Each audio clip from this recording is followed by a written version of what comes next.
চলো তাহলে একবার বোঝানো হয়ে যাবে আর রেগুলারটাও চালু হলো। চলো দেখো এখানে কি বললাম, তোমাদের কয়েকটা পার্ট মনে রাখতে বললাম। আমরা জানি কি সাইনের উল্টো কি হবে, সাইন থিটার উল্টো হয় কস থিটা।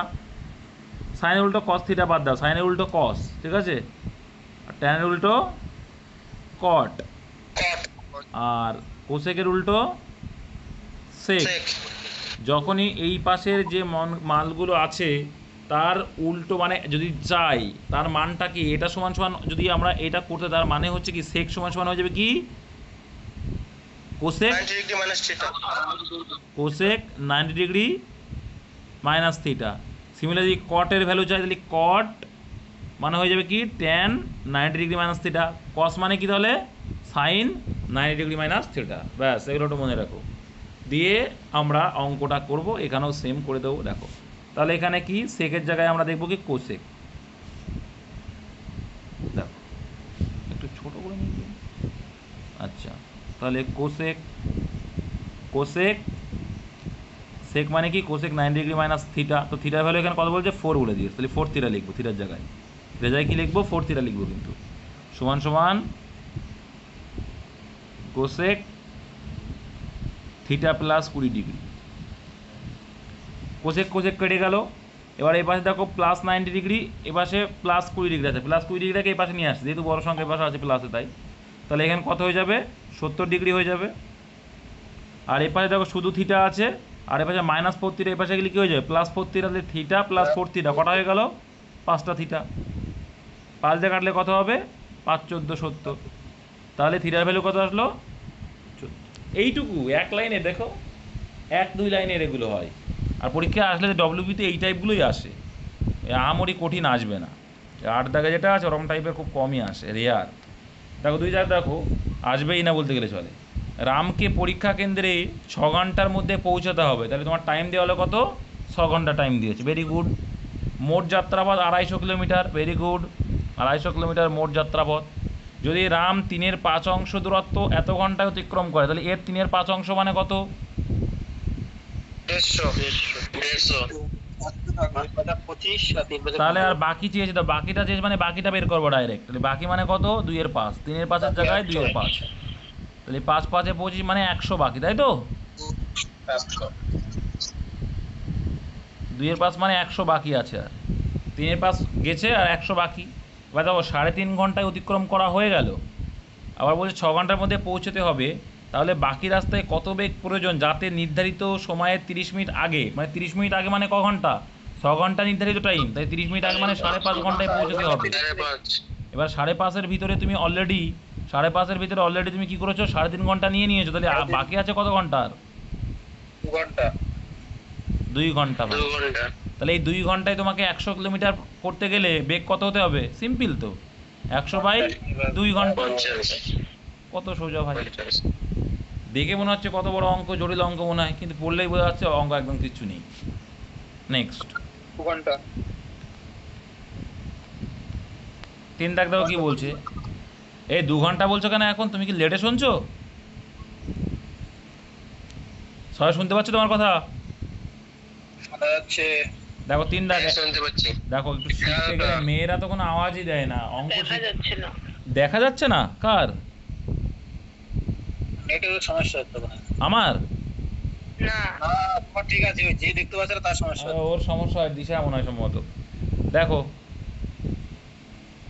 180 টাকা প্রতি ডজন দামে রাম 10 ডজন আপেল কিনলো, প্রতিটা আপেল 22 টাকা দামে বিক্রি করলে, দেখো কিছু আছে বলো তো 10 ডজন মানে কত, দেখো 10 ডজন আপেলের দাম কত 180 টাকা প্রতি ডজন, তার মানে 1800 টাকা। এইবার এখানে 22 টাকা বলছে, দেখো 22 টাকা দামে বিক্রি করলে তার প্রতিটা, বলো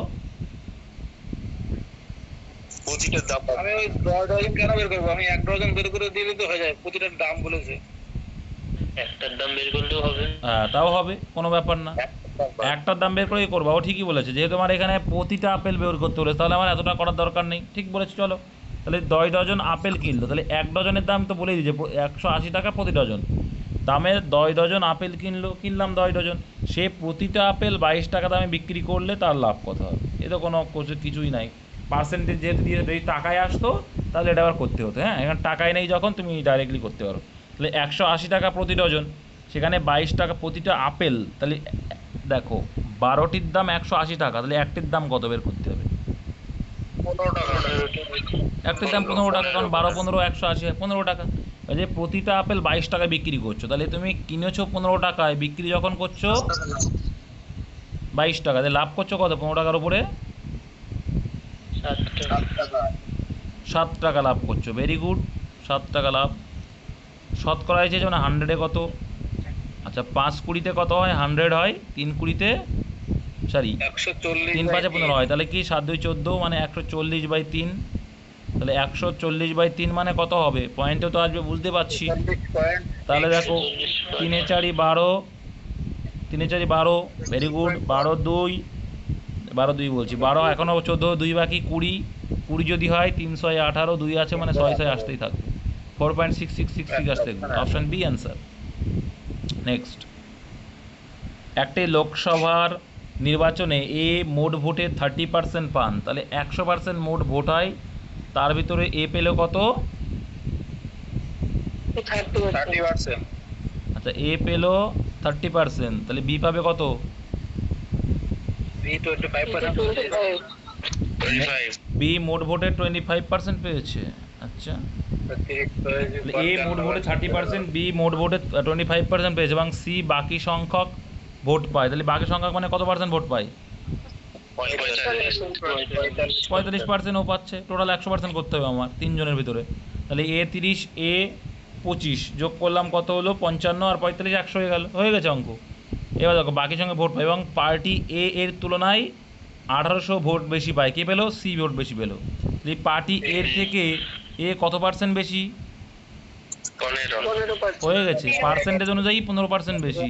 তাহলে এই 15% মানেই বলেছে যেটা 1800, পরিমাণ হিসাবে 18,000। এবার বি পার্টি কতগুলো পাবে? বি পার্টি মানে কত পার্সেন্ট? 25%, তাহলে 25% ভ্যালু কত? এই হচ্ছে অঙ্ক। তাহলে 5 5 25, 3 5 15, 3 দিয়ে কাটিং করে দিই, 3 6 18, লইলো বাকি 6000 ভাই, তাহলে 5 6 30,000 অ্যান্সার। এই তো অঙ্ক। চলো নেক্সট, একটি আয়তাকার পার্কের দৈর্ঘ্য প্রস্থের চেয়ে 24 সেন্টিমিটার বেশি, পার্কের পরিসীমা এত সেন্টিমিটার হলে পার্কের দৈর্ঘ্য কত? এর মতো সোজা কিছু হয় না।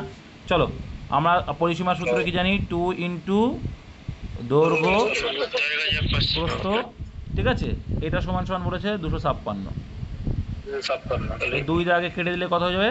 128, 128 হয়ে গেল। আচ্ছা এখানে কি বলেছে? একটি পার্কের দৈর্ঘ্য প্রস্থের থেকে, তাহলে কি দেখো দৈর্ঘ্য প্রস্থের থেকে এত সেন্টিমিটার বেশি যদি হয়, তাহলে এল মাইনাস বি মানে কি? দৈর্ঘ্য মাইনাস প্রস্থ কত বলে দিয়েছে? 24।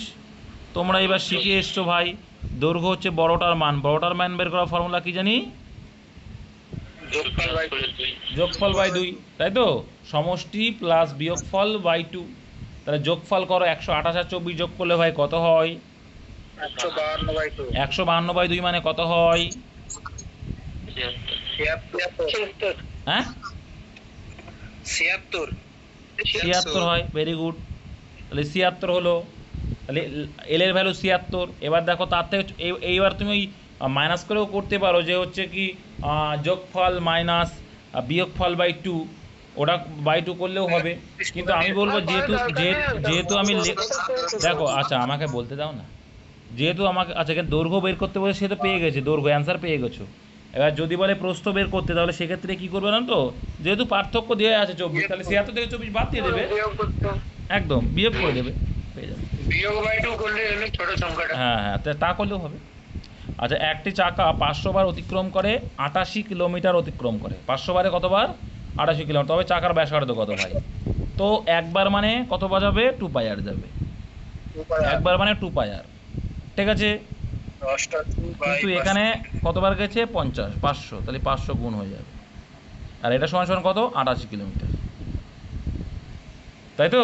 তাহলে এখান থেকে আর এর ভ্যালু বের করতে হবে। এর অ্যান্সারগুলো মিটারে আসে, তাহলে মিটার মানে কত গুণ করে দেবে?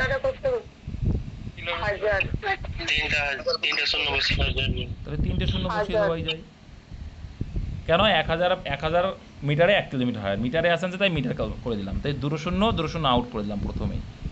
ঠিক আছে, 2 দিয়ে আর একটু ছোটো করে নিতে পারি আমরা, তাহলে এখানে কত হয়ে যাবে 440। আচ্ছা 5 দিয়েও কাটা যাবে, 5 দিয়ে কাটলে কত হয়ে যাবে, সবচেয়ে ভালো হয় দেখো পায়ের ভ্যালুটা বসাও, 22/7 ইন্টু আর করে দিলাম, পায়ের ভ্যালুটা বসাও, তারপরে 5 রয়েছে থাক দিয়ে এবার আরও কত দেখো 22 দিয়ে কাটলে কত হবে, 22 2 44, 5 দিয়ে কাটলে 4 5 20, তাহলে আর এর ভ্যালু কত আছে 7 গুণ 4 মানে 28, তাহলে ব্যাসার্ধ কত এলো 28 মিটার। এই তো অঙ্ক, বুঝতে না পারলে জিজ্ঞাসা করতে পারো। নেক্সট 7 দাগে কি বলছে, একটা সরল অঙ্ক করি, এরপরে আর কিছু বলেনি তো। আচ্ছা সরল অঙ্ক দিয়েছে, এটার ভ্যালু বের করতে হবে। তাহলে দেখো থার্ড ব্র্যাকেটের কাজগুলো, ব্র্যাকেটের কাজ দেখো, এখানে একটা থার্ড ব্র্যাকেট, এর কাজটা আগে করে দাও, তাহলে 1 + 2 মানে কত হয়, প্লাস আছে না ভাগ আছে বুঝতে পারি না ঠিক। প্লাস কোথায়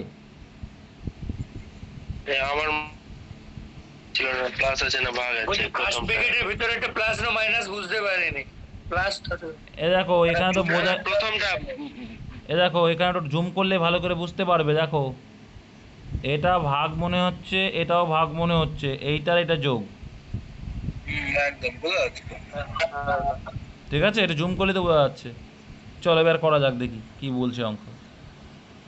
7 দাগ দেখো, তাহলে আগে এর কাজটা করে দাও, এটা এর কাজ করলে দেখো 1 + 2 মানে কত হবে 3 মাইনাস 3 মাইনাস, আচ্ছা 3 এখানে দেখো এখানে কিছু নেই মানে অফ মানে এর, তাহলে গুণ করতে হবে, তাহলে 3 2 6, তাহলে -6, আর প্লাসে মাইনাসেও মাইনাস, তাহলে এই পর্যন্ত করলাম -6 পেলাম, ভেরি গুড। ঠিক আছে, এবার এইটার সঙ্গে অফ রয়েছে, তাহলে এটার কাজ করো আগে, তারপর কিন্তু ভাগ হবে, অফের কাজ আগে, তাহলে 17 থেকে 2 বাদ দিলে কত হবে, না এটা সরি হবে দাদা, হ্যাঁ 3টে ব্র্যাকেটের মধ্যে হবে, ঠিক, তাহলে এখানে কত হবে, কত হবে এটা, তাহলে এখানে দেখো 17 থেকে 2 বাদ দিলে 15, আর 45কে 15 ভাগ করলে 3 হবে, ব্যাস 3, আর এখানে আছে কি অফ 2, অফ মানে এর, মানে গুণ করলাম মানে 2 গুণ করলে 6, তাহলে আলটিমেটলি এখানে 6 - 6 পড়ে রয়েছে। ঠিক আছে, তাহলে এইবার ক্যালকুলেশনে আসি, তাহলে 1200কে 15 দিয়ে ভাগ করে দাও, ভাগের কাজ আগে করে দাও,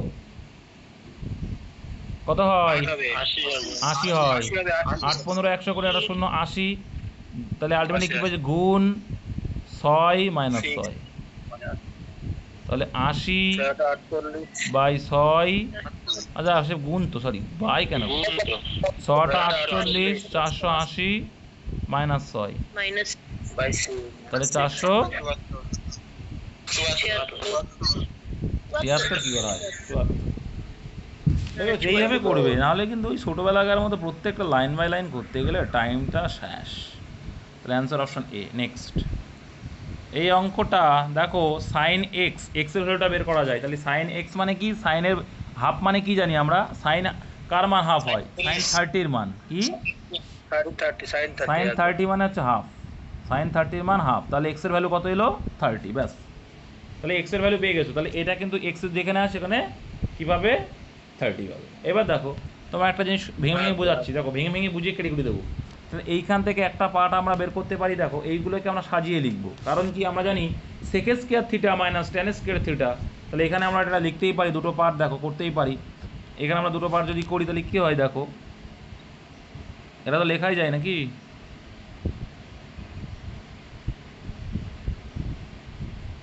সেকেন্ড স্কোয়ার, দেখো আমি সাজিয়ে লিখছি, এখানে মাইনাস টেন স্কোয়ার লিখছি, সেকেন্ড স্কোয়ার এক্স, এক্স এক্সে যাই কি লিখতে পারো 30 ডিগ্রিও লিখতে পারো, না লিখলেও হবে, ঠিক আছে, second square x minus tan square x, এর আবার কি, এর আবার হোল স্কোয়ার, এটা বোঝো তো নাকি, কেন বলো তো, এটা কেন বলো, এটা কেন বলো তো, মানে এখানে 4 আছে, দেখো এখানে কি আছে 4 আছে, তাহলে এখানে second square x minus tan square x যখন করবো তখন দেখবা সেক একটা আমরা কি জানি স্কোয়ার মাইনাস বি স্কোয়ার সূত্র বলে দাও, এ প্লাস বি ইন্টু এ মাইনাস বি, তাই তো, তাহলে এটা যদি এ হয় তাহলে এ প্লাস বি তো থাকছে, কিন্তু A minus B, A minus B মানে কি sec square minus tan square, তাহলে sec square minus tan square value কত 1, তো ওয়ানটার কোনো ভ্যালু নেই, জাস্ট শুধু প্লাসগুলো করবে, কারণ গুণ করলে তো সে একই পড়ে থাকবে। জাস্ট কি করবে, গুণগুলো করবে। কি বললাম বুঝতে পেরেছো? এক্ষেত্রেও কিন্তু সেম, কোসেক আমরা জানি কোসেক স্কয়ার থিটা মাইনাস কট স্কয়ার থিটা, এটাও সেম, কিন্তু প্লাসগুলো পড়ে থাকবে, মাইনাসগুলো কেন থাকছে না? কারণ আমরা জানি কসেক স্কয়ার মাইনাস কট স্কয়ার সমান 1, তাহলে 1 গুণ করাও যা না করাও তাই, ঠিক আছে? 1 গুণ করাও যা না করাও তাই, তাহলে আমরা জাস্ট প্লাসগুলো রাখবো। তাহলে প্লাসগুলো যদি রাখি সেকের সঙ্গে ট্যানের সম্পর্ক, তাহলে কি পড়ে থাকবে এখানে? Sec square. সেক স্কোয়ার মানে কি এখানে 30, সেক 30-র ভ্যালু কত? আমি একবারে করছি, কিন্তু এইভাবে পরীক্ষার সময় করবে, নাহলে টাইম নষ্ট হয়ে যাবে। দেখো এখানে সেক স্কোয়ার আমি সাজিয়ে দিচ্ছি, নাহলে বুঝতে পারবে না তো। সেক স্কোয়ার 30 ডিগ্রি, আর এখানে প্লাসটা পড়ে থাকবে, মাইনাসটা কিন্তু থাকবে না, কারণ ওই যে দেখিয়ে দিলাম আলাদা আলাদা করে, একটা দেখিয়ে দিতে দুটো বুঝে নেওয়া উচিত, আর না পারলে বলবা খাতায় করে দেবো দরকার হয়। ট্যান স্কোয়ার 30 ডিগ্রি একটা রয়েছে। সিমিলারলি এপাশে কি থাকবে? এপাশে কোসেক স্কোয়ার প্লাস কটের স্কোয়ার, এক্সের ভ্যালু তো 30 ডিগ্রি, দুটোই 30, তাহলে প্রত্যেকটা 30 ডিগ্রি ভ্যালু বের করলেই অ্যান্সার কিন্তু হয়ে যাবে। আর স্কোয়ার আছে মানে এইটুকু আর কিছু না, তুমি বুঝে গেলে যে প্রত্যেকটা দেখো প্লাস হয়ে যাবে, প্রত্যেকটা দেখো প্লাসগুলো থাকছে, তাহলে কি এইটুকু তুমি বুঝে গেলে যে প্রত্যেকটার 30 ডিগ্রি যে ভ্যালু তার স্কোয়ার করবে, করে যোগ করলেই অ্যান্সার। ব্যাস এইগুলোই হচ্ছে উপস্থিত বুদ্ধি, এইগুলোই তোমাকে টাইমটাকে কম নিয়ে আসবে, ব্যাস আর কিচ্ছু না। তাহলে আলটিমেটলি দেখো, তাহলে সেক 30 ডিগ্রি ভ্যালু কত? সেক 30 ডিগ্রি ভ্যালু হচ্ছে 2/√3, তার স্কোয়ার করলে কত হবে? তাহলে 4/3 হয়ে যাবে, তাই তো? 4/3। এই দিমাগ চালাতে হবে ভাই, 2/√3 এর স্কোয়ার করবো, 2 এর স্কোয়ার করলে 4, কিন্তু √3 এর স্কোয়ার করলে শুধু 3 হয়ে যাবে, তাহলে 4/3 হয়ে গেল প্লাস, ঠিক আছে? পরপর স্কোয়ার করে দাও, কোনো অসুবিধা নেই। তারপর ট্যান যেটা বলছিলাম, ট্যানও করতে পারো তুমি, এখানে পরপর যদি বুঝে গেলে যে পরপর যোগ করলে হয়ে যাবে, তাহলে আর করার দরকার নেই। তাহলে এবার দেখো কসের 30 ডিগ্রি মান কত? কোসেক 30 ডিগ্রি 2 মানে 2 এর স্কোয়ার যেহেতু প্লাস হয়ে যাবে। আচ্ছা ট্যান 30 ডিগ্রি ভ্যালু কত? ট্যান 30 ডিগ্রি 1/√3, তাহলে 1/√3 মানে কত হয়ে যাবে? 1/3 স্কোয়ার করে দিচ্ছি প্রত্যেকটার, কারণ এখানে স্কোয়ার ছিল। প্লাস দেখো কট 30 ডিগ্রি ভ্যালু কত? √3, শুধু √3, কারণ ট্যানের উল্টো কট, ট্যানের উল্টো কট, তাই না? 1/√3 ছিল, উল্টে গেলে কী হবে? √3/1, নিজের অনেক ভ্যালু দাম নেই, তাহলে শুধু 3 হয়ে যাবে। ব্যাস এবার ক্যালকুলেশন করো, এলসিএম 3, এলসিএম কত? 3, এলসিএম 26/3 হবে 3। এবার দেখো এখানে 4 আছে, প্লাস এখানে 3 এ 4 12, কিছু নেই মানে, এখানে 3 আছে মানে 1 হয়ে যাবে, এখানে কিছু নেই মানে, আর 3 3 কে 9 হয়ে যাবে, যোগ করলে 9 আর 1 10, 10 আর 12 22, আচ্ছা 26, তাহলে 26/3। কত বড় অঙ্ক, চটকুলিভাবে করে দিতে হবে, নাহলে কিন্তু হবে না ভাই। তোমাকে একটু এই অঙ্কটা করতে হলে তোমাকে একটু জানতে হবে যে সেক স্কয়ার থিটাগুলো ট্যান স্কয়ার থিটা, আর সেখানে আবার তোমার দিমাগ লাগাকে অ্যালজেব্রার দিমাগ দেখি, স্কয়ার মাইনাস বি স্কয়ার সমান সমান a plus b into a minus b, সেখানে a মাইনাস বির 1 ভ্যালু আউট হয়ে গেল, কারণ এখানে sec square minus tan square theta সমান 1 যেহেতু। আবার এখানে দেখো সাইনের ভ্যালুগুলো জানতে হবে, এটা হচ্ছে, হ্যাঁ ডাইরেক্ট মান বসিয়ে দিলেও তো হবে। কিসের? ওই x এর জায়গায় 30 ডিগ্রি বসিয়ে মানগুলো বসিয়ে দেবো। হ্যাঁ তাও হবে, ও আরও ভালো বলেছে, আমি তোর বোঝানোর জন্য কী করলাম, শর্ট করে দিলাম, ও আরও ভালো বলেছে, ওটাও করতে পারবো, কোনো ব্যাপার না, ও যেটা বলছে না ওটাও হবে, ওটাই করো, তোমরা বুঝতে সুবিধা হবে। এক্সের হলে তো বুঝে গেলে যে এক্স মানে সাইন হাফ মানে কি, হাফ কার বানায় সাইনের, মনে রাখবে সাইনের 30 ডিগ্রি বানায়, ব্যাস। তাহলে এক্সের জায়গায় 30 পেয়ে যাও, ভেরি গুড। সেক 4, তাই সেক 4 যদি 30 ডিগ্রি হয়, সেকের ভ্যালু 30 2/√3, তাই 2/√3 এর 4 করলে কত হবে? 4 করো, 4 মানে কি বলো তো, ডবল করতে হবে আর কিছু না। 4 মানে কি 2/√, দেখো 2 এর 4 করলে কত হবে?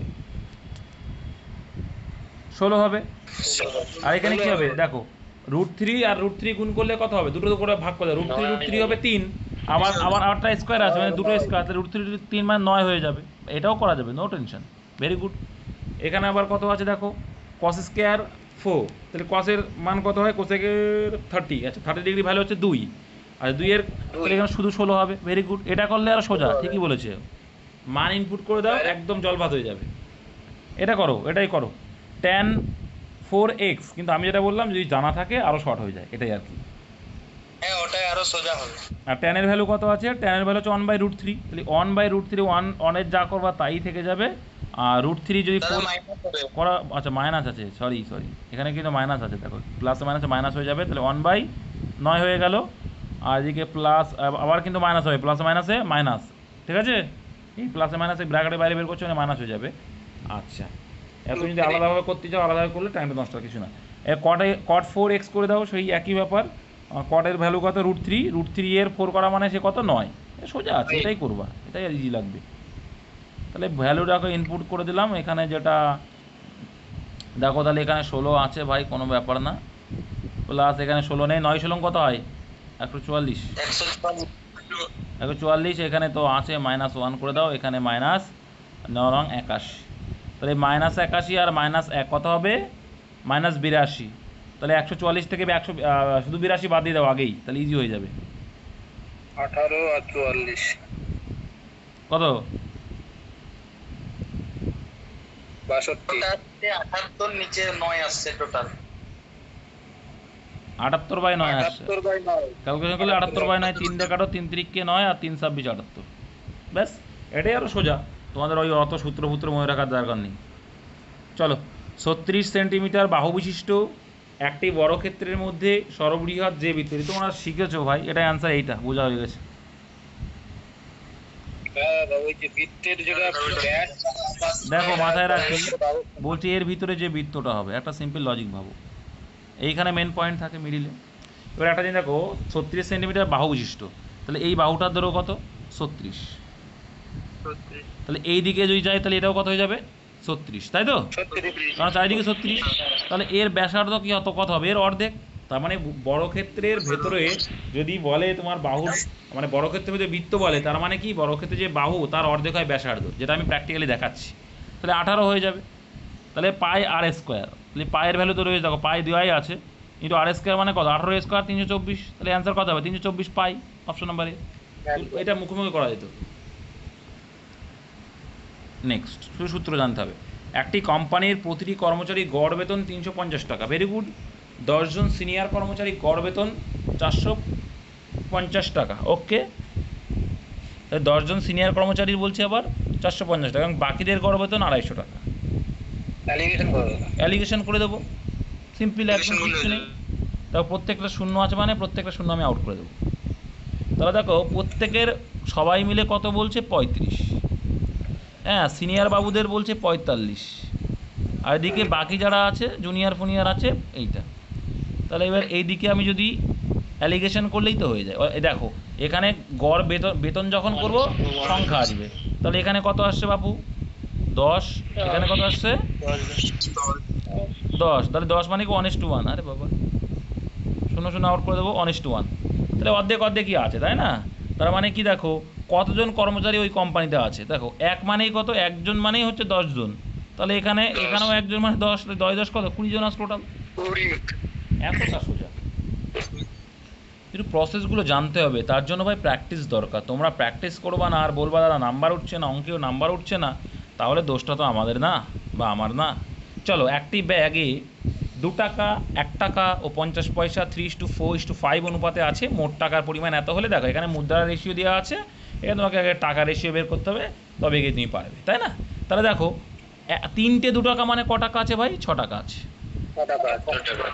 চলো, আর এখানে 4টে 1 টাকা আছে মানে কত আছে ভাই? 4 টাকা আছে। আচ্ছা, এখানে 5টা 50 পয়সা আছে মানে কত আছে? 5/2। 2 কেন করলাম? 2 কেন করলাম? তুমি যদি মনে করো 2.5 করবা, করতে পারো, 2 দিয়ে ভাগ করলাম, দুটো, হ্যাঁ একদম, দুটো 50 পয়সা 1 টাকা দেয়। তাহলে এখানে কি 12:4 দিয়ে 8, এই 2 টাকা হারা দিচ্ছি, আর এখানে 5, 2 টাকা হারা দিচ্ছি, প্রত্যেকের সঙ্গে গুণ করে, তাহলে এর সঙ্গে গুণ করলে 2টা আউট হয়ে যায়, তো জানো তোমরা এলসিএম করে। তাহলে এটা টোটাল কত আসছে? 80 টাকা। 25। তাহলে 25 মানেই কত? 25 মানেই মোট কত? 10। তাহলে দেখে নেবো কি 50 পয়সার মুদ্রা, আগে দেখে নেবো যে 50 পয়সা মুদ্রা আছে এমন কত টাকা আছে, সেটা আগে বের করে নেওয়ার চেষ্টা করি। তাহলে 5 আছে, কত আছে? 5 আছে। তাহলে 10 মানে যদি হয়, তাহলে 5 মানে কত? 50 টাকা, তাই তো? তাহলে 50 পয়সা আছে 50 টাকা, তাহলে 1 টাকা মানে দুটো 50 পয়সা, তাহলে 50 টাকা মানে কটা 50 পয়সা হবে? 100টা। 100 সিম্পল ভাই। নেক্সট, লম্ববৃত্তাকার চোঙের বক্রতলের ক্ষেত্রফল ও আয়তনের অনুপাত এত যদি সমগ্রতলের ক্ষেত্রফল এত বর্গ সেন্টিমিটার হয়, তাহলে চোঙের উচ্চতা কত? এটা কি করে করা যায়? ডাইরেক্ট সূত্র ফেলে দেবো না হবে। তাহলে সূত্র ফেলা যাক। চোঙের ক্ষেত্র বক্রতার ক্ষেত্র 2 পাই আর এইচ বাই, তাহলে ভগ্নাংশ করে লিখি আমরা। দেখো, বক্রতলের ক্ষেত্রফলের সূত্র কি? 2 পাই আর এইচ। আর আয়তনের সূত্র কি? পাই আর এইচ। এই তো রয়েছে নাকি? হ্যাঁ, এই এলো। কাটাকুটি করলে হয়ে যাবে দাদা। কাটাকুটি করলে কত আসছে? আর সমান 5/2 আসবে। পাই কেটে গেল, পাই কেটে গেল, আর কেটে গেলে একটা আর পড়ে থাকবে। ঠিক আছে, তাহলে এইচ কাটতে হবে না দাদা, এইচ তো উচ্চতা তো চেয়েছে। এইচ কাটতে হবে না, তাহলে আর স্কয়ার কাটা লাগবে না? হ্যাঁ, কি বলছো তুমি ভাই? না কাটলে দুটো ভ্যালু কি করে বের করবা? কি বলো কি? তা 2 দিয়ে কাটলে কত আসবে? 2 দিয়ে কাটলে কত আসবে? 2। তাহলে আলটিমেট আর এর ভ্যালু কত আসছে? উল্টে যাবে কিন্তু, এটা কোনাকুনি গুণ, তার মানে উল্টে যাবে। এই যেহেতু নিচে আছে তো উল্টে যাবে, তাহলে 5/2 হয়ে যাবে।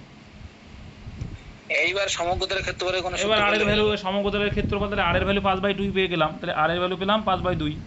সিম্পল একদম, কিছুই নেই। জাস্ট বুঝতে হবে সমগ্রতলের ক্ষেত্রফলের সূত্র কি জানি? 2 পাই আর বক্রতলের ক্ষেত্রফল by r plus h plus pi r h. হ্যাঁ হ্যাঁ হ্যাঁ হ্যাঁ, 2 পাই আর এইচ, তাই তো? বক্রতলের ক্ষেত্রফল প্লাস 2 দেখো, আর পাই আর স্কয়ার, তাই দুটো ক্ষেত্রফল। সমগ্রতলের ক্ষেত্রফলের সূত্র কি জানি আমরা? যে 2 পাই আর তলের ক্ষেত্রফল আগে ইনটু r প্লাস এইচ। 2 পাই আর এইচ, দেখো দাদা 2 পাই আর এইচ। বাবা তোমরা এত পরিমাণ বকছো ভাই, আমার মাথার উপর দিয়ে যাচ্ছে।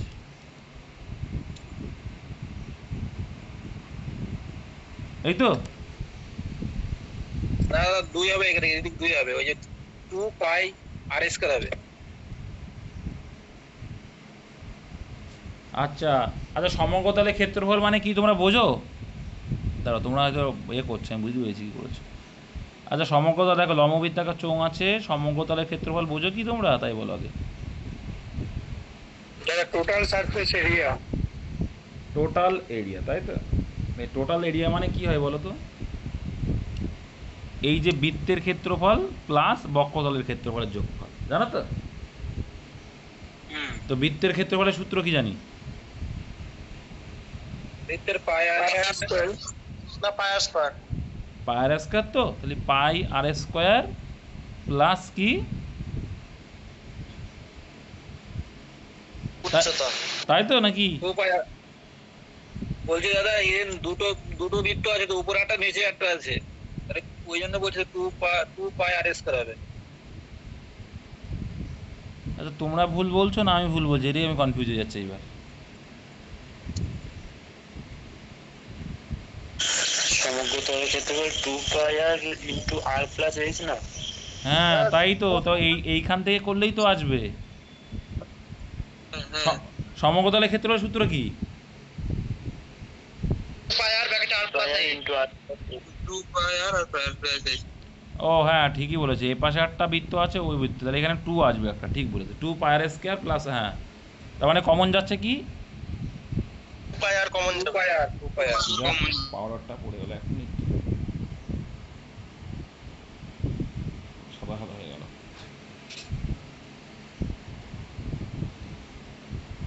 যাই হোক, তাহলে কি 2 পায়ার এখান থেকে কমন গিয়ে একটা সূত্র বেরোয় যে 2 পায়ার প্রত্যেকের ভিতরে আসে, তাহলে কি থাকছে এখানে আর এখানে পড়ে থাকছে এইচ।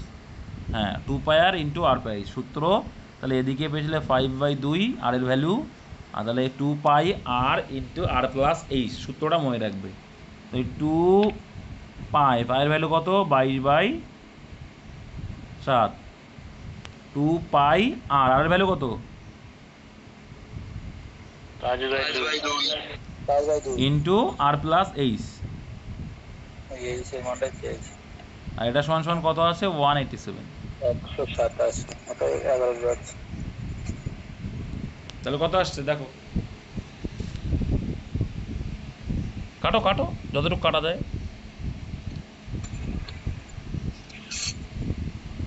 কাটো কাটো।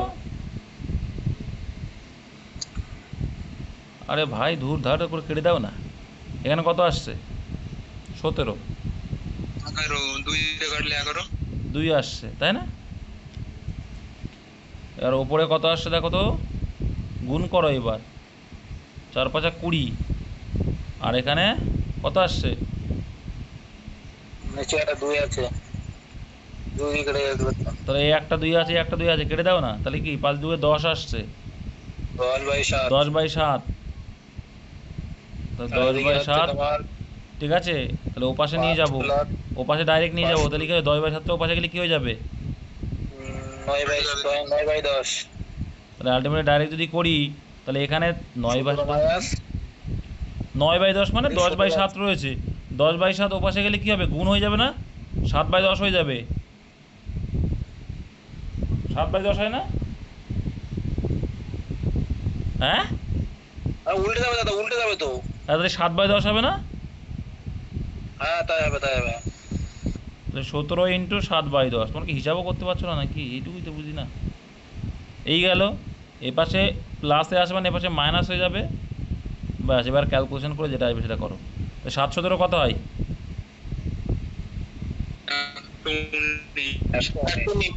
119। 119 থেকে 5 বাদ দিলে কত হবে? 114। তাহলে 114 আছে এখানে, 114/10। আচ্ছা 114/10। আর এখানে ডাইরেক্ট করে দিচ্ছে, হ্যাঁ। -5 মানে এখানে 2 আছে, মানে কত হচ্ছে, 2 5 মানে 25। তাহলে 114 থেকে 25 বাদ দাও, কত হয়?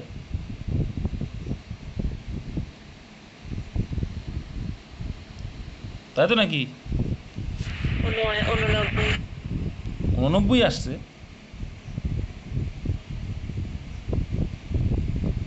89 আসলে বিয়োগ করে কত কত বললাম, আমি ডিলিট করে দিলাম। 89। 114 থেকে 25 মাইনাস করলে 89। ওটা দাদা একটা ভুল হয়েছে দাদা, মনে হচ্ছে ওই ইয়ে করে নিয়ে গেছে। কোথায় দেখো ক্যালকুলেশন ভুল করেছি বা দেখো, তোমরা তো দেখছো। আমার কাছে খাতা নেই, আমি তো এর উপরে করছি, জায়গাটা একটু কম আছে। চলো তোমাদের জন্য খাতায় করি। কোথায় কী হলো, না তোমরা বলবো দাদা কী করালে বুঝতে পাইনি। দেখো যা ছিল ঠিকই আছে, কাটাকুটি ভুল হয়েছিল, তার জন্যই সমস্যা হয়েছিল, ঠিক আছে। আমরা হয়তো 114 না কত পাইছি লাস্টলি। ক্যালকুলেশন দেখো এইটুকু মাথায় রাখবে, আর এর ভ্যালু হচ্ছে 5/2 পেলে। আর এখানে সমগ্রতলের ক্ষেত্রফল কি, 2πr into r plus H. ব্যাস, এখান থেকে তুমি এইচ ভ্যালুটা ইজিলি পেয়ে যাবে। এখান থেকে ক্যালকুলেশন করবে, 2 ইন্টু পাই মানে 22/7 ইন্টু আর এর value 5/2 into 5/2 plus H equal to 187 আসবে। বাবু 22 দিয়ে কাটলাম, এখানে দেখো 11 দিয়ে কাটবো আমরা, উপরে পুরো কাটাকুটি যাই আমরা জানি। 11 2-এ এখানে আসবে 17, 17 11 আসবে, 2 2 আউট হয়ে যাবে। আলটিমেটলি 10/7 ওপাশে গেলে তাহলে কত আসবে, 17 ইন্টু 7/10। তো 17 ইন্টু 7/10 মানে কত, 717 হয় 119। 119/10 মাইনাস, এপাশে দেখো প্লাসে আছে, এইচের ভ্যালুটা বের করছি যেহেতু, তাহলে এই পাশে মাইনাস হয়ে যাবে, -5/2 ইকুয়াল টু হয়ে যাবে 119 মাইনাস 25/10। তাহলে আলটিমেটলি কত হবে, 94/10। তো 94/10 মানে 9.4 অপশন এ। যে 10 বলেছিলে ভুল বলেছিলে। তারাও দেখো, কোনো এক দ্রব্যের ক্রয় মূল্য চিহ্নিত মূল্যের 64%। তার মানে কি বলতো, এমআর যদি 100 হয়, সিপি সেখানে 64। ওই দ্রব্যটি 12% সারে বিক্রি করে লাভের হার কত? তাহলে 100 এর 12% সার মানে কত, 88। ব্যাস, তাহলে লাভ কত হবে, 64 টাকায় কেনা দাম আর বিক্রি করছো 88 টাকায়, তাহলে লাভ হচ্ছে ক টাকা, কত, 24 টাকা লাভ। এই 64-তে তোমার 24 টাকা লাভ। শতকরাই চেয়েছে মানে 100-এ কত। চলো দেখো, 4 ষোলং 64, 4 6 24, আরও যাবে। দেখো ডাইরেক্ট 8 দিয়ে কাটি, 8 8 64, আর এদিকে 3 8 24, 4 2 8 75/2। তো 75/2 মানে 37.5, অপশান এ। নেক্সট 10,000 টাকার চক্রবৃদ্ধি সুদ কত হবে যখন সুদের হার প্রথম বছর 4%, দ্বিতীয় বছর 5%, তৃতীয় বছর 6%? টেবিল ফরম্যাটে করে দাও, কোনো জটিলতা নেবে না, ঠিক আছে? টেবিল ফরম্যাটে করবা। তো দেখো টেবিল ফরম্যাটে কীভাবে করবা, দেখো এখানে কিন্তু প্রত্যেক বছর ভ্যারি করছে, কিন্তু এই জন্য কিন্তু তোমার আলাদা আলাদা করতে হবে, তাই না? দেখে নাও একটা সিম্পল লজিক। দেখো 10,000 টাকা চক্রবৃদ্ধি সুদ যদি বলে, তাহলে 10,000 টাকা, প্রথমে 10,000 টাকা আছে, তার 4% সুদ কত হবে? যদি আমি সরল সুদটা করি, সরল সুদ করতে করতে যাও আগে, কত?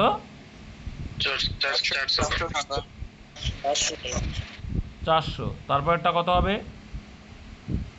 500 সরল সুদ হলে এই হতো। এবার দেখো জটিল সুদের ক্ষেত্রে কি হয়, এই 400 টাকা তো ঠিক আছে, প্রথম বছরে তো সব 0 হলো, কিন্তু এই 400 টাকার আবার কত পার্সেন্ট দিতে হবে? দ্বিতীয় বছরে 5% দিতে হবে। তো 400 টাকা 5% মানে কত হবে? 20 টাকা। 20 টাকা। ভেরি গুড, ভালো করে বুঝবে। তারপরে দেখো পরের বছরে কি 6% দিতে হবে। কত পার্সেন্ট দিতে হবে? 30 টাকা। 6% দিতে হবে। তো 6% যদি দেয়, ভালো করে বোঝো, এই 400 টাকার 6% মানে কত? কত? 24 টাকা। আবার এই 500 টাকারও আবার 6% দিতে হবে। কত হবে? 30 টাকা। প্লাস 30 টাকা দেবে, একদম 30 টাকা। আবার এই যে 20 আছে, এই 20রও এই পাশে তো সুদ 20 টাকা, এই 20রও আবার 6% সুদ দিতে হবে। কত হবে? 1.2। কত? 1 টাকা 20 পয়সা। 1.2। তাহলে টোটাল যোগ করলে কত হচ্ছে সুদ? তোমার হচ্ছে 1575.2। কত? 1575.2। 1575, 3 কুড়ি 60, 70, 75, হ্যাঁ 1575.2। আচ্ছা, এটা আসতো নাকি?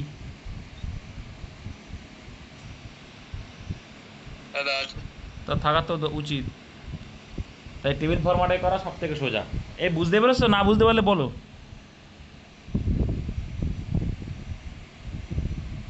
সবাই বুঝে গেছে, এটা পরে গিয়ে কিচ্ছু বুঝবে না, ঠিক আছে? আর যদি এটা না পারো, ওই কী করতে হবে, সমূল চক্রবৃদ্ধি করতে করতে যেতে হবে, দিয়ে লাস্ট থেকে মাইনাস করতে হবে।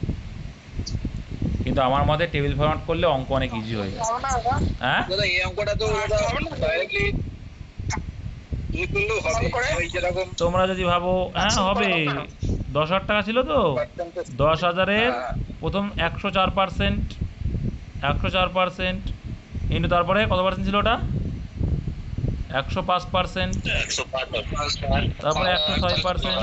হ্যাঁ, সমূল চক্রবৃদ্ধি বেরোবে এখানে, দিয়ে আবার মাইনাস করতে হবে, গুণ করে মরতে হবে। কিন্তু টেবিল ফরম্যাট চাইলে হুটপাট করে হয়ে যাবে, এই আর কি। 2 শূন্য আউট, 2 শূন্য আউট, 2 শূন্য আউট, 2 শূন্য আউট। এবার কাটাকুটি করে মরো। 21, এদিকে হচ্ছে 20, এদিকে আবার কাটো, 10 রেখে দেওয়া। সবসময় চেষ্টা করো 10 রাখার। আর একটা ছোটো করে দাও কোনো একটা, একে ছোটো করলে কত হচ্ছে? 53। এবার গুণ করো, গুণ করে 10 গুণ করলে কত আসছে দেখো, গুণ করো। এবার এই তিনটেকে তোমার গুণ করতে হবে, গুণ করিয়ে নিয়ে 10 দিয়ে ভাগ করো, মানে 1টাকে দশমিক দেবো, দেখবে এটা আসবে। ওই জন্য বললাম টেবিলটা ফরম্যাটে করো। নেক্সট, কমলের বর্তমান বয়স 47 বছর। ও তারপর আবার বিয়োগ করতে হবে, গুণ করার পরে আবার ওই 10 থেকে বাদ দিতে হবে, না তো সুদ আসবে না, এত সমূল চক্র দিয়ে বেরোবে নাহলে। ঠিক আছে, চলো। কমলের বর্তমান বয়স 47 বছর, তার স্ত্রীর বয়স 38 বছর। হলো।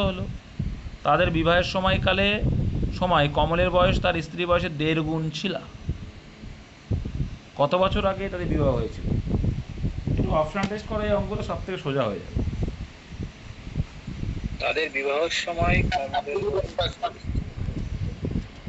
তাহলে কমলের বর্তমান বয়স 47 বছর। আর দেখো বুঝিয়ে দিচ্ছি, আমি করে দিচ্ছি, চাপ দিচ্ছ কেন? শিখিয়ে দিচ্ছি, চাপ নেওয়ার কোনো দরকার নেই। কমলের বর্তমান বয়স কত? 47 বছর। এবং তার স্ত্রীর বয়স কত? 38। তার মানে এটুকু বোঝা গেল ও ছোট কত বছরের, ওর বউ ছোট কত বছরের? 9 বছরের। 9 বছর ছোট। দেখো কীভাবে করছি, বলছে বিবাহের সময় কমলের বয়স তার স্ত্রী বয়সের 1.5 গুণ ছিল। তাহলে কি রেশিও করলে কত আসবে? 1.5 গুণ। হ্যাঁ, ভাই বলো, কথা বলো। 3:2 আসবে। 1.5 গুণ মানে 3:2। যারা বোঝো না দেখে নাও, 1 যদি ধরি এটা 1.5, পয়েন্ট তোলার জন্য এখানে একটা শূন্য, তাহলে 2:3 আসবে, বা 3:2, যাই হোক। তাহলে এদের ডিফারেন্স কত আছে? আমরা বলছি 1 ইউনিট বড়, কিন্তু অঙ্কে বলছে এটা কত? 9 বড়। দেখেছো কত সোজা করে করা যায়? তার স্ত্রীর বয়সের 1.5 গুণ ছিল, তাহলে তখন বিয়ের সময় বয়স কত ছিল? 27 ছিল তার, আর যে কোনো একটা বের করলে হয়ে যাবে 18। তাহলে দেখো 27 আর 37 ডিফারেন্স কত? 20। বা এটা করলেও হবে, 18 আর 38-এর ডিফারেন্স কত? 20। যে কোনো একটা করলেই হবে, যে কোনো একজনে বের করতে পারলেই তো হয়ে যাচ্ছে যে বিবাহের সময় বয়স কত ছিল, সেখান থেকে বর্তমানটা মাইনাস করে দাও। বুঝতে পেরেছো? হ্যাঁ, বুঝতে পেরেছি। কারণ দেখো এইটুকু মাথায় রাখবে, তুমি আমার থেকে যতদিনের বড়, যতদিন বেঁচে থাকো ততদিনই বড়, মরে গেলেও তুমি লোক যদি বলো ও এত বছরে বড় ছিল, এটা কখনো চেঞ্জ হয় না। তাহলে আমি রেশিওর সঙ্গে তখন করে দেবো, একবারে হয়ে যাবে, ভ্যারি করলেই তো হয়ে যায়। নেক্সট দেখো, একটু অঙ্ক বুঝতে হয়ে যায়, কিছু না। একটি নৌকা 36 কিলোমিটার প্রতিকূলে যায় 9 ঘন্টায়, তাহলে এখানে ঘন্টায় বের করে দাও, তাহলে প্রতিকূলে গতিবেগ কত? 4। প্রতিকূলের গতিবেগ 4, দেখো 9 সময়টা ভাগ করবে, করে দেবে 4 9 36, মানে 4 কিলোমিটার পার আওয়ার গতিবেগ। ওকে, একই দূরত্ব অনুকূলে যায় 3 ঘন্টা, তাহলে অনুকূলের গতিবেগ কত? 12। গতিবেগ এই সময়টা ভাগ করে দাও 12। স্থির জলে নৌকার বেগ, স্থিরের সূত্র কি জানি? অনুকূল প্লাস প্রতিকূল বাই 2, তাহলে অনুকূল প্লাস প্রতিকূল করলে কত? 16/2। 16/2 মানে এই তোমাদের নৌকা সহিতের অঙ্ক, এই আসে, এত সোজা অঙ্ক এগুলো। আচ্ছা, রাজু একা একটি কাজ করে 20 দিনে এবং প্রদীপ একই কাজ রাজুর অর্ধেক দিনে করতে পারে, তাহলে দেখো টাইমের রেশিও কি বলতে পারি আমরা? 20/10। ঠিক আছে, তাহলে 20/10 যদি হয়, তাহলে এদের আমরা এলসিএম করলে কত হবে? 20। তাহলে এফিসিয়েন্সি কত হবে? 1:2। মোট কাজ হচ্ছে 20, মোট কাজ পেলে 20, আর রাজু 1 ইউনিট করে করে, আর প্রদীপ 2 ইউনিট করে করে, তারা একত্রে 3/5 অংশ কাজ। তাহলে এর 3/5 অংশ মানে কত? মোট কাজ তো 20, তার 3/5 মানে কত? 12 ইউনিট কাজ। আর এই 12 ইউনিট কাজ কি একত্রে করবে, তাহলে একত্রে কত করে করে? 3 ইউনিট। 2 করে 1/3 করে, তাহলে ভাগ করলে 4। অঙ্ক যেটা বলবে জাস্ট করতে করতে যাবে ভাই, অঙ্ক জলবাদ হয়ে যাবে। নেক্সট, এক ব্যক্তির খরচ ও সঞ্চয় অনুপাত 4:3। যদি তার সঞ্চয় আয়ের 1.5 গুণ বাড়ে এবং আয় একই থাকে, তবে নতুন খরচ ও সঞ্চয়ের অনুপাত। দেখো আমি কি বলেছিলাম, 4কে কি ধরে নেওয়া? হিসাবের সুবিধার্থে তুমি 400 ধরে নিতে পারো, 40 ধরতে পারো, 40 ধরে নাও। এখানে পার্সেন্টেজ যেহেতু নেই, 40 ধরে নাও, যেহেতু পার্সেন্টেজ না, 5 দিয়ে ভাগ গেলেই হচ্ছে। তাহলে এক ব্যক্তির খরচ ও সঞ্চয়, তাহলে এটা হচ্ছে এক্সপেন্ডিচার, এটা হচ্ছে সেভিংস। চলো, তার সঞ্চয় আয়ের 1.5 গুণ বাড়ে। কি বলছে? যদি তার সঞ্চয় আয়ের 1.5 গুণ বাড়ে 1/5 মানে এবং আয় একই থাকে। আচ্ছা চলো, এবার একটা জিনিস দেখো, এখান থেকে কিন্তু ইনকামটাও বের করে নিতে পারি আমরা। ইনকাম কত? 70 টাকা। কারণ আমরা জানি সেভিংস প্লাস যত খরচ হলো টোটালটাই আমার ইনকাম, তাহলে 70 টাকা। এবার এখানে কি বলেছে?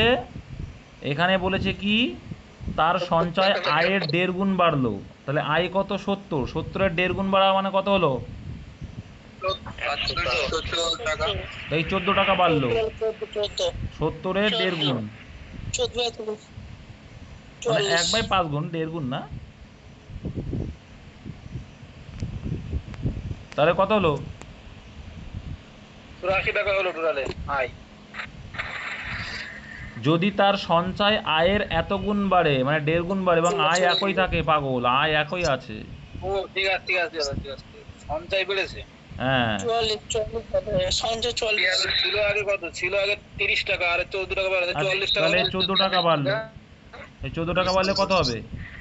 44 টাকা হবে সঞ্চয়, সেভিং 44 টাকা। এই তো হয়ে গেল অ্যান্সার। চেয়ে কি নতুন খরচ ও সঞ্চয়ের অনুপাত, এর থেকে বিয়োগ করলে কি পাবো আমরা? 26 হবে। 26 হবে কি? 26 হবে একদম। খরচ। কারণ আমরা আয়ের থেকে যদি সঞ্চয় বাদ দিই খরচ পাবো, আর যদি খরচ বাদ দিই সঞ্চয় পাবো। সিম্পল, কিছুই নেই, জাস্ট অঙ্ক করতে হবে। এবার দেখো কি চেয়েছে, খরচ ও সঞ্চয় রেশিও। তাহলে খরচটা আগে, খরচ হচ্ছে 26, মানে 26 মানে 13 আর 44, এই দুটো রেশিও চেয়েছে, মানে 26 আর এখানে 22, 13:22। 22। এত সোজা অঙ্ক, অপশন সি। যা বলবে অঙ্কে জাস্ট করতে করতে যাবে, আর কিচ্ছু না।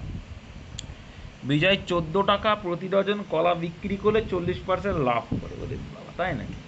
কলার ক্রয় মূল্য 30% বাড়ানো হলে যদি বিক্রয় মূল্য একই থাকে তবে নতুন মূল্য কত? একদম কিচ্ছু না ভাই, টাকা নিয়েই কাজ করবা এখানে তুমি। দেখো দেখো 40% লাভ, তার মানে রেশিও করলে কি হবে? এখানে রেশিও করে দাও, 2/5।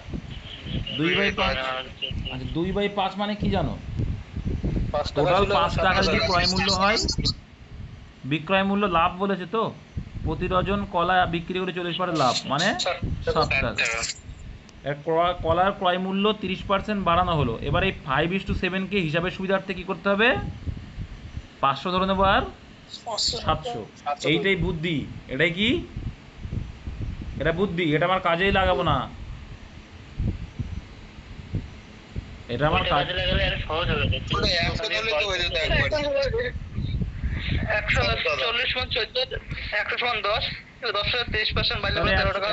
100 ধরো, তোমরা যখন এটারও সুবিধা 100 আর 140। চলো এবার কলার ক্রয় মূল্য 30% বাড়ানো হলো, মানে 130 হলো। 130। যদি বিক্রয় মূল্য সেম থাকে তো আরও সোজা, তাই তো? আমি খেয়াল করিনি। তাহলে দেখো ক্রয় মূল্য বাড়লো, 130 টাকা হলো, আর বিক্রয় মূল্য সেম হয়, তাও লাভ হচ্ছে, তবে নতুন লাভ পাও। তাহলে 130-এ লাভ হচ্ছে 10 টাকা, 100-এ, মানে 100/13। তাহলে 100/13 মানে কত? 7×91, মানে এইটাই হবে অ্যান্সার। 14 টাকা ছিল না?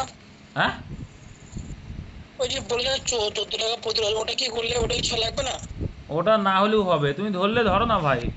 তুই 14 টাকা যদি বিক্রয় মূল্য হয়, তাহলে ক্রয় মূল্য কত? 14 টাকায় 140 হচ্ছে। 10 টাকা। 10 হবে। একই তো, 30% বাড়ো মানে কি? 10-এর 30% 13, আর এই 14-14ই আছে, মানে 13 1 লাভ, 100-এ কত? একই বিষয়।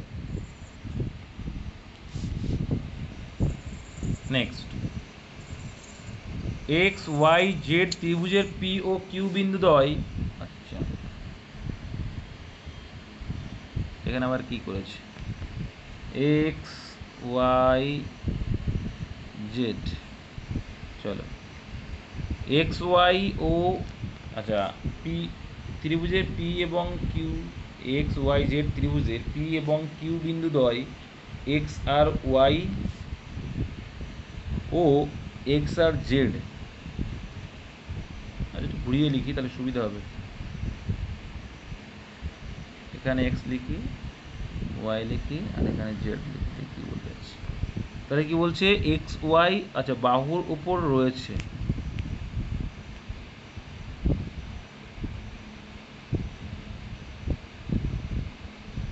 কি বলছে এটা? দাঁড়া একটু, 1 মিনিট। দেখো যেটা আঁকছিলাম, ভালো করে করি একটু। দেখো এক্স ওয়াই আর জেড আছে, সেখানে বলছে পি বিন্দু আছে, এর ওপরে পি বিন্দু আছে এখানে, আর এখানে আছে কিউ বিন্দু। আর ওয়াই জেডের এটা নাকি সমান্তরাল, মানে সমান, ঠিক আছে? পি কিউ ওয়াই জেডের সাথে সমান্তরাল, ওকে। পি কিউ এর ভ্যালু আর ওয়াই জেডের ভ্যালু, মানে এই রেশিওটা আর এই রেশিওটা বলছে, এটা যদি 3 হয়, হ্যাঁ, ওয়াই জেডের সাথে সমান্তরাল, P Q is to Y Z সমান 3:5 হয়, তাহলে এটা 3:5 হচ্ছে, ঠিক আছে? এবার যদি এক্স ওয়াই 88 সেন্টিমিটার হয়, তার মানে এইটা যদি 88 সেন্টিমিটার হয়, দেখো এটা কিন্তু সমবাহু ত্রিভুজ হিসেবেই ধরা হচ্ছে, হ্যাঁ, বাহুগুলো সমান। তাহলে 88 যদি হয়, তাহলে এই পুরোটা কত? এটাও 88, চারপাশে 88। এবার বলছে এক্স আর পি, মানে এইটুকুর দৈর্ঘ্য কত হবে? কত হবে? এবার এখানে কিন্তু সমান্তরাল বলে দেয়নি, এখানে দেখো এখানে কিন্তু বলে দেয়নি যে মিডিল পয়েন্টে, কিন্তু এখানে ক্লু দিয়েছে যে কি 3:5 রেশিওতে আছে। তো এ পাশেও যে রেশিও থাকবে এ পাশেও সেম রেশিওতেই থাকবে, ঠিক আছে। তাহলে 3:5 টোটাল কত 11, আর 11 মানে এখানে 88 বলছে, তাহলে কত ভ্যালু, এটা কত গুণ 8 গুণ। মানে 8 তাহলে দেখো এখানে আনসার চেয়েছে এক্সপি, মানে এই ছোটো ভ্যালুটা এইটুকুর ভ্যালু চেয়েছে। তো এটা তো 3 অংশ জুড়ে আছে, 3 মানে কত হবে 3 11 33 হবে, অপশন ডি। নেক্সট, একটি দ্রব্যের ধার্য মূল্য ক্রয় মূল্য 5:4 অনুপাতে দ্রব্যটি বিক্রয় করার ফলে 12.5% লাভ হয়, তবে 7.5% কত? দেখো তোমরা কি করতে পারো, এটাকে 500 ধরে নিতে পারো, এটাকে 400 ধরতেই পারো, না ধরার কোনো কিছু নেই, আর না ধরলেও হবে। দ্রব্যটির বিক্রয় মূল্য বিক্রয় করার ফলে, আচ্ছা 12.5% মানে ফ্র্যাকশন করে দাও না, কত হবে রেশিও করে দাও না। হ্যাঁ 8%। 12.5 মানে 8। তাই তাহলে 500 বলেছে, তবে 7.5% কত? দ্রব্যটি বিক্রয় করার ফলে 12.5% লাভ হয়। আচ্ছা ক্রয় মূল্য যদি 400 হয়, 400 12.5% করো, তাহলে আরও ইজি হয়ে জানি করো, ওই জন্যই বললাম 500 ধরে নাও। 400 12.5% মানে কত হয়? 400 12.5 মানে 50 50 হয়, তাহলে কি 50 টাকা লাভ, ঠিক আছে। বিক্রয় করার ফলে 50 টাকা লাভ হয়, মানে কত টাকায় বিক্রি করছো 450 টাকায়, তাহলে 500 টাকার উপরে ক টাকা ছাড় হলো 10% অ্যান্সার, কত ছাড় হলো 50 ছাড় হলো, 100-এ কত, ওই জন্য বললাম 5 টাকা ধরে নাও, ইজি হয়ে যাবে, আরও কেটে দাও 5 10 কে 50, 10%। আর যদি ভাবো রেশি ধরে করবে তাও হয়ে যাবে। রেশি ধরে করলে কী হয় বলো তো, দেখো 12% হবে এটা 5 না 12.5%, 12% আসছে কি বলো, তাহলে এখানে হচ্ছে কি 1 এ 8 বিক্রয় করার ফলে 12.5% হচ্ছে, মানে কি 8 টাকার জায়গায় 1 টাকা, 9 টাকা 1 টাকা লাভ হচ্ছে, মানে 9 টাকা হচ্ছে। দেখা যাক, তাহলে এখানে 2 গুণ করলে সেম হয়ে যাবে, আর এখানে কিছু গুণ করা লাগবে না, তাহলে 10:8:9। আচ্ছা তাহলে ছাড় দিচ্ছে কত, 1 টাকা ছাড়, 10-এ 1 টাকা ছাড়, তাহলে 100-এ কত হবে পাগল, 10% অ্যান্সার। 10%। একটি ট্রেন পি থেকে সকাল 9টায় 30 কিলোমিটার বেগে, অন্য একটি ট্রেন কিউ থেকে সকাল 11টায় 45 কিলোমিটার বেগে এক অপরের উদ্দেশ্যে রওনা দিল। তাহলে একটা জিনিস ভাবো, পি কিন্তু এগিয়ে গেল, কতটা এগিয়ে গেল 2 ঘন্টায় 60 কিলোমিটার 60 কিলোমিটার। 60, তাহলে এই যে 300 কিলোমিটার মোট দূরত্ব, তাহলে 300 কিলোমিটার 60 এগিয়ে এসছে, তাহলে কত পথ আছে আর ওদের মধ্যে, যখন 11টা বাজছে, 11টা যখন বাজছে তখন কত আছে পথ 240। দেখো, তাহলে ওদের ভিতরে যখন ওরা একত্রে একই সময়ে স্টার্ট করছে, মানে 11টার থেকে যখন স্টার্ট করছে, তখন দেখা যাচ্ছে কি আর দূরত্বদের মধ্যে কত আছে 240। এবার দেখো পরস্পর বিপরীতে মানে কি হবে, যোগ হবে, তো যোগ করলে কত হবে 45 কিলোমিটার প্লাস 30 কিলোমিটার যোগ করলে 75। চলো এবার কাটিং কুটিং করি আমরা, কাটলে কত আসছে 15 দিয়ে কাটো, 15 দিয়ে কাটো, 15 দিয়ে 5 15 75, এখানে যদি 15 দিয়ে কাটি কত, 15কে 15, 15কে 15 আর কয় দাও 24, 9 দাও 6 15 16, তাহলে 16/5 মানে ক ঘন্টা 3 মিনিট 3 ঘন্টা 20 মিনিট, 3 ঘন্টা 20 মিনিট আসছে তো, 12 মিনিট ভাং বকলে হবে, ভাগ করতেও জানে না এরা, এদের কি বলবো। 16/5 মানে কত দেখো, তাহলে 3 5 15, ভেরি গুড, প্লাস 1/5 রয়েছে, এটা ঘন্টা, মিনিটে করতে গেলে 60 গুণ করে দাও, তাহলে কি 5 12 60, তাই 3 ঘন্টা 12 মিনিট, একটা অপশনেই 12 আছে, আর দেখার দরকার নেই। তাহলে দেখো এবার 11টার সঙ্গে যদি 3 ঘন্টা যোগ করো কত হয়,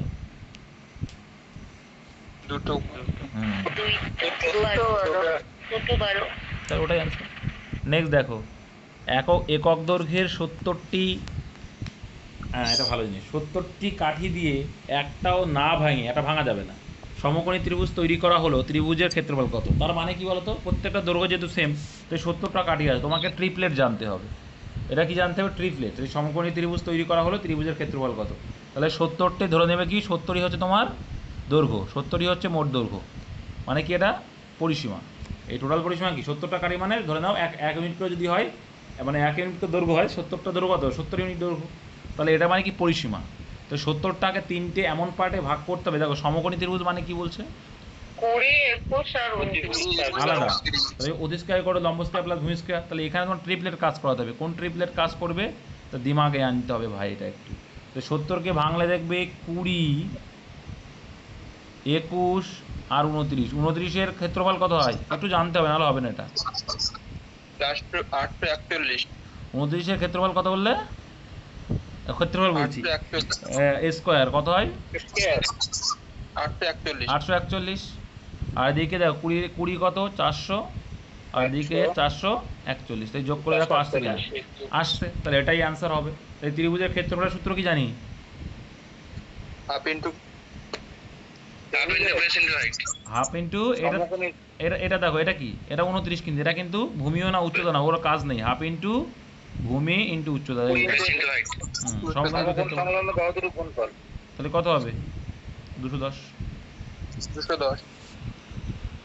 আর চুটকুলা বুদ্ধি শিখিয়ে দেবো।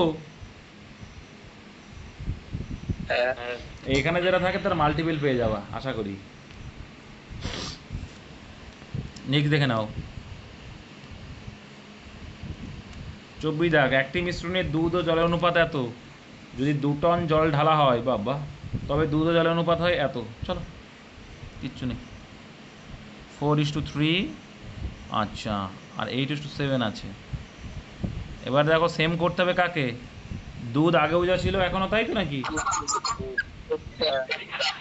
তাই তো নাকি? তাহলে সেম করতে গেলে এখানে কত গুণ করতে হবে? 2 গুণ করতে হবে। তাহলে আলটিমেট রেশিও হয়ে যাবে 8:6, আর এখানে 8:7।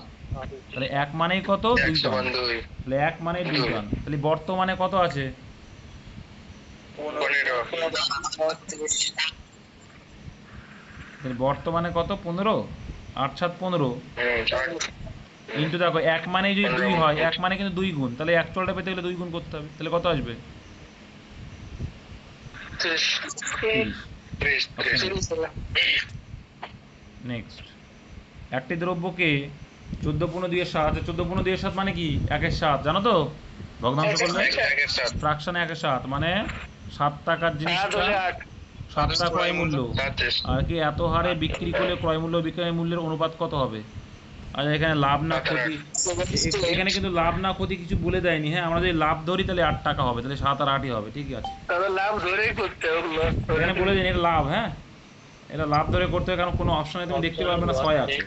তাই 7 টাকায় 1 টাকা লাভ হলো। তার মানে ক্রয় মূল্য বিক্রয় মূল্য অনুপাত কত? ক্রয় মূল্য 7 আর বিক্রয় মূল্য 1 টাকা লাভ 8, তাই 7:8ই হবে। এই ছিল অঙ্ক। সুন্দর সুন্দর অঙ্ক ছিল আজকে, খুব সুন্দর অঙ্ক।